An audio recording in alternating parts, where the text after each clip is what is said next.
जो संकेत मिल रहे हैं वो साफ साफ एक तरफ इशारा कर रहे हैं। ऐसा लगता है कि सोमवार को बाजार एक गैप डाउन ओपनिंग दे सकता है, मतलब एक अच्छी खासी गिरावट के साथ हफ्ते की शुरुआत हो सकती है।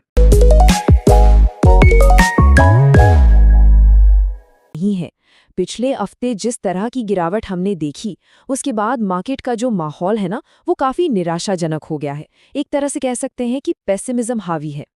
ठीक है, तो माहौल तो नेगेटिव है, पर इसके पीछे की वजह क्या है? क्या कोई टेक्निकल कारण है? चलिए इसी को समझते हैं।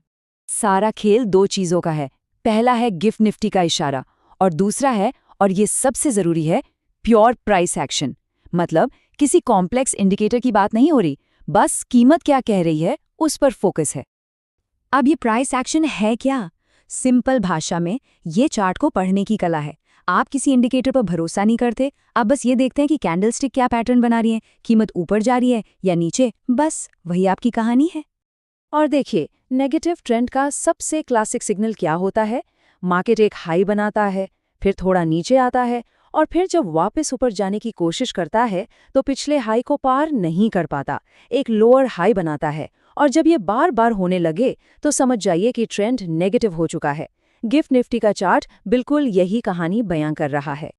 चलिए अब थ्योरी से हटकर प्रैक्टिकल बात करते हैं। निफ्टी कौन सा वो लेवल है जो सब कुछ तय कर सकता है? ये नंबर याद रख लीजिए, 23,200।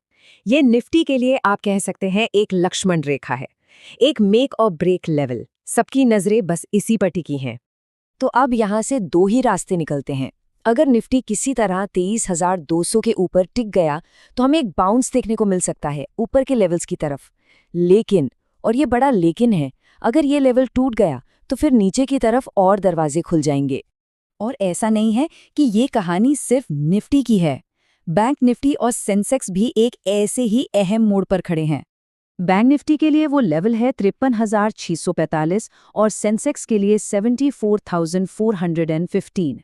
ये दोनों भी अपने अपने सपोर्ट जोन पर हैं। अगर ये लेवल्स टूटते हैं तो पूरे बाजार का सेंटिमेंट बिगड़ सकता है। तो बैंक निफ्टी के लिए गेम प्लान क्या होना चाहिए? देखिए, 53,645 हमारा क्रिटिकल सपोर्ट है। अगर ये टूटा तो नीचे के टारगेट्स एक्टिव हो जाएंगे, और अगर मार्केट को ऊपर जाना है तो उसे 54,260 के रेजिस्टेंस को पार करना होगा। उसके बाद ही ऊपर के लेवल्स की बात होगी। अब सब कुछ देख लिया, लेवल्स पता चल गए, ट्रेंड भी समझ आ गया, लेकिन कहानी यहीं खत्म नहीं होती। एक बहुत बड़ी चेतावनी है जिसे समझना जरूरी है।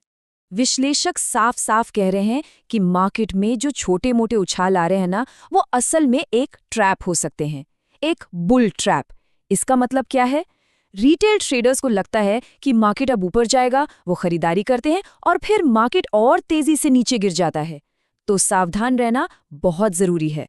तो ये सारा टेक्निकल एनालिसिस, ये सारे लेवल्स, ये सब एक तरफ, और एक चीज है जो पूरे खेल को पलट सकती है, और वो है वीकेंड पर आने वाली कोई बड़ी खबर। तो सबसे बड़ा सवाल यही है, क्या वीकेंड पर आई कोई एक खबर, चाहे वो ग्लोबल हो या लोकल, इस पूरे टेक्निकल सेटअप को, इस पूरी मंदी की आशंका को सोमवार सुबह तक पूरी तरह से बदल सकती है? इसका जवाब तो हमें सोमवार को ही मिलेगा।